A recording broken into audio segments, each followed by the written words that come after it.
Yaa ummata Oromoo kabajamaa fi jaallatama namni viidiyoo kana daawwattu share gootu malee bira hin dabrin dhaamsa tattamaati jechuudha. Habashoonni nuuf ciiftee bulaa hin jirtu.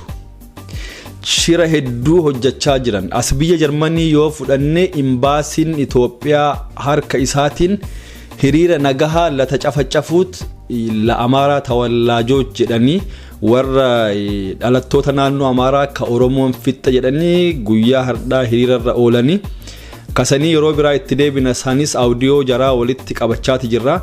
Amma ammoo dhaamsa tattamaa warri hayyoota jedhaman nafxanyoonni warri hayyoota jedhaman walitti qabamanii istirateejii guddaa baasanii haala itti shira qabsoo Oromoo tana duubatti ittiin deebisan shira guddaa lafa kaahanii miseejiin isaa waliif barreessan iskiriinii gubbaa isiniikaa afaan Ingiliffaatiin barreeffame isiniif dubbisa. Shira isaan hiriirri nuti biyya alaatti goonu kun dhageettii argatee jira miidiyaalee akkasumas hoggantoota warra koongiresii Ameerikaa Human Rights kaniin hunda to'annee waan jirruuf hiriira kana nu harkaa balleessuuf istirateejiin isaan amma baafatanii adeeman maal fakkaata? Iskiriinii gubbaa kana ilaaladha afaan Ingiliffaatii gara afaan Oromootti isiniif dubbisa. Tokkoffaa hashtag yookaan hashtag jedhama afaan Ingiliffaatiin fakkeenyaa Twitter gubbatti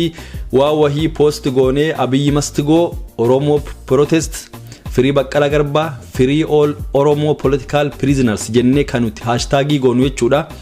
Oromoo protestii kanayyuu maqaa biraa itti jijjiiruuf deemanii jechuudha. Maal jedhan? Tokkoffaa social media gubbatti hashtag FO fayyadamna jedhan. FO jechuun wanta nuti against keenya faallaa keenya deemuuf jechuudha. FO jechuun fake Oromos. Oromoo kijibaa jedhaniiti akka waan qabsoon Oromoo bakka lama jirtu duula nurratti eegaluuf deeman warra media confuse gochuuf jechuudha. Fakkeenyaa Twitter gubbatti nuti Oromoo protest jennee waan hundayyuu hashtag waan post goonu duuba kennaa isaan ammoo fake Oromos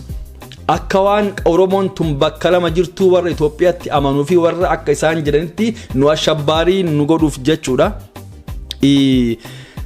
Social media gubbatti hashtag FO yookaan fake Oromoo jennee fayyadamnaa. Lammaffaa hiriira bahuuf deeman ammallee hiriirri isaan ba'an akkam? Hiriirri isaan bahanii yoo danda'an kenna keessa seenanii jeequ jalee isaanii namoonni afaan Oromoo dubbatanis hedduutu jira. Keessa seenanii jeequ inni kaayyoon isaanii guddaan ammoo hiriira bahuudha ofii isaaniiti. Alaabaa Itoophiyaa qabatanii alaabaa kuno barreeffamni as gubbaa jira. Alaabaa Itoophiyaa qofa qabatanii osoo hin taane alaabaa Oromoos kan nuti qabannu alaabaa baa'u kanneen qabadhaatii bahaa.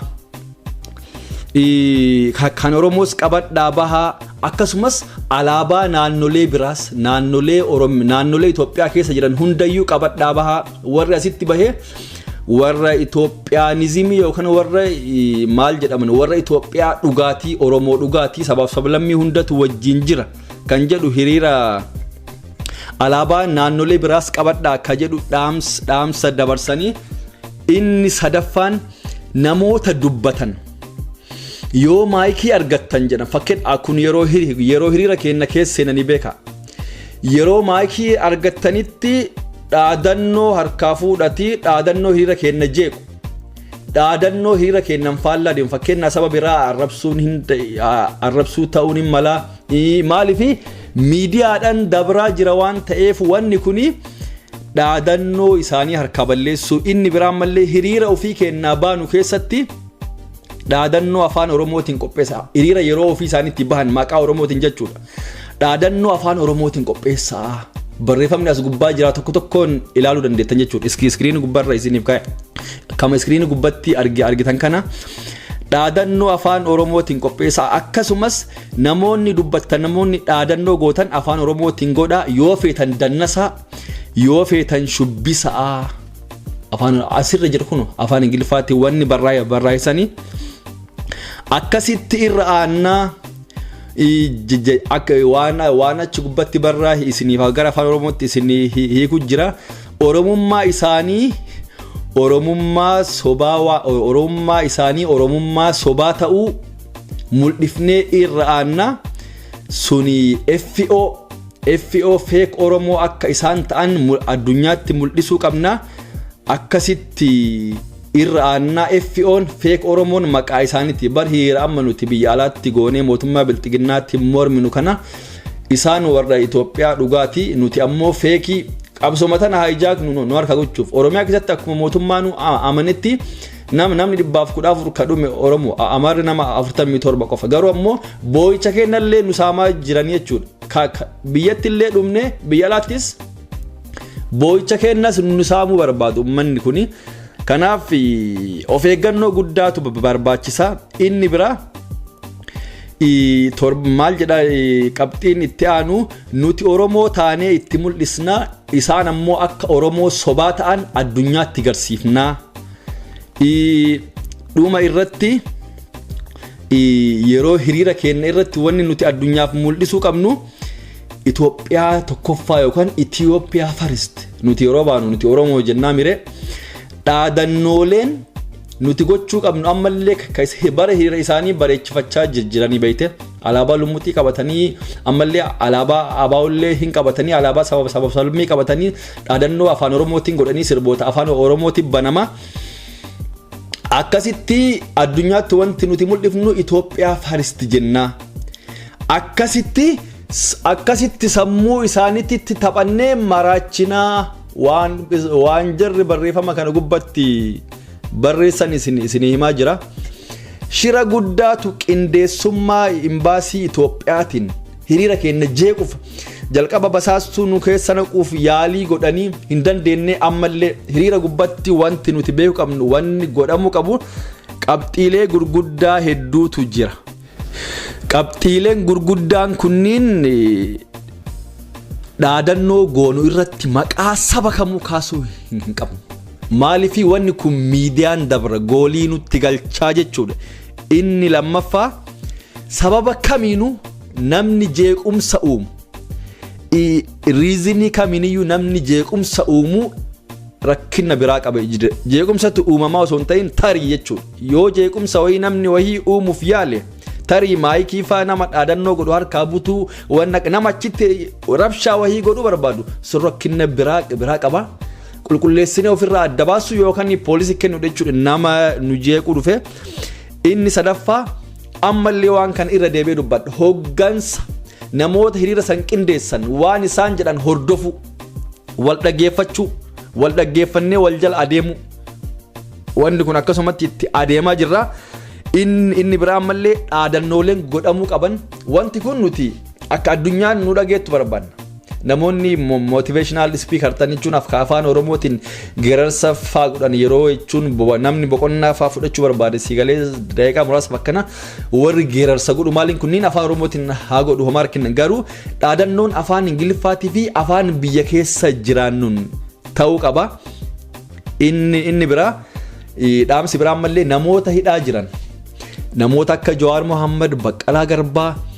hidhamtoota Oromoo hunda ka hidhaa jiran warra Abdii Raggaasaa faa hunda isaanii keessattuu immoo namoota addunyaan beekan warra Toophii tan amma addunyaaleen obbo Baqqalaa faa sirriitti hordofaa jiran warra obbo Baqqalaa jalatti hidhame 50 amma kan miidiyaaleen hordofaa jiru warri Human Rights Watchis hordofaa jiranii suuraa isaanii guddifnee firii Jawaar Mohammad firii Baqqalaa Garbaa firii Hamzaa Boranaa akkas jechuudha firii Abdii Raggaasaa dhaadannoo kana qabannee bahuun barbaachisaadha dhaamsi barbaachisaan ammallee kabira warroonni miidiyaa irratti waa waraabdan keessatti warri Facebook live waraabdan yoo dogongorri wayii hiriira kana irratti uumame tarii namni garii maayikii fa'aa butee waan hin taane jechuu danda'a yeroo san live waraabaa jirtan miidiyaa kamirratti waraabaa haa jiraatanii qaxxitaa directly off godha cufa live achi booda deebitanii itti fuftanii jechuudha egaa wanni tasgabbaa'e keezii kamiinuu namni hiriira nu jeequ hin jeeqamaaf miti tarii akka tasaa yoo jiraate ergama biraati qaba akkasii kan wal hubachiifnee adeemuutu nu barbaachisa kanaaf waan hundaa waliif dhaamnee jirra namoonni dursumarraayyuu namoonni dhaadannoo godhan haa qophaa'anii karaa warra hiriira organize godhuun karaa warra hiriira qopheessuun haa qophaahu ulfaadhaa galatoomaa viidiyoo kana walii dabarsaa akkasii kabiraan mallee waan dhumarra dagadhe jira warri Ameerikaa Washington DC keessa beeytanii waatu jira Washington DC tun akkuma Minnesota warri Habashoota keessa jiraatan baay'inaan harki caalu ammoo keezii Eertiraatiin warra kennatee jiraatu kanallee abbootiin seeraa hordofee kunoo jarri tunniin Itoophiyaa garuu maqaa Eertiraatiin waraqaa fudhatanii gara sittillee itti adeemuu hin dandeenna wanni andhaama barbaadu warri Ameerikaa kutaa hundarraa buqqaanii gara DC imalaa jiranii Washington DC akkuma beeynu Habashaan guutuudha beeytanii akkuma Minnesota Oromoon qabattee DC illee Amaarri qabattee jirti beeytee Habashoonni warri nu mormachuudha naftanyoonni qabatanii jiranii buqqaatanii bahuu qabdan dhaadannoo yeroo gootan of eeggannootu barbaachisa miidiyaan dabrawwanni kun misteekii xixiqqoo nuti hojjannu diinni amma nuti wallolaanii jirru diina afaan Oromoo haasawu naftanyaa afaan Oromoo haasoftu nu jala taanii waan Oromoon hiriira gubbatti dongora xiqqaa namni tokko hojjatu jala keessaa fudhatan taanii akkas nu gochaa jiranii ulfaadhaa galatoomaa kun abdii xayyib waaqotii viidiyoo kana social media waliin gaha Germany irratti saatarree as deemtu sana hiriira guddaatu magaalaa Munich irratti godhama tokkochi akka hin hafne Geneva irrattis Oromoon Awurooppaa guutuu irraa walitti dhuftee gamtaa Awurooppaa fuulduratti waajjira guddicha gamtaa Awurooppaa European Union fuulduratti hiriira guddaan godhamuuf deema nagaarra naaf jiraadha viidiyoon kun share godhu obboleessu ati obboleettii share godhi obbo share godhi viidiyoo kana dabarsi nagaarra jiraadha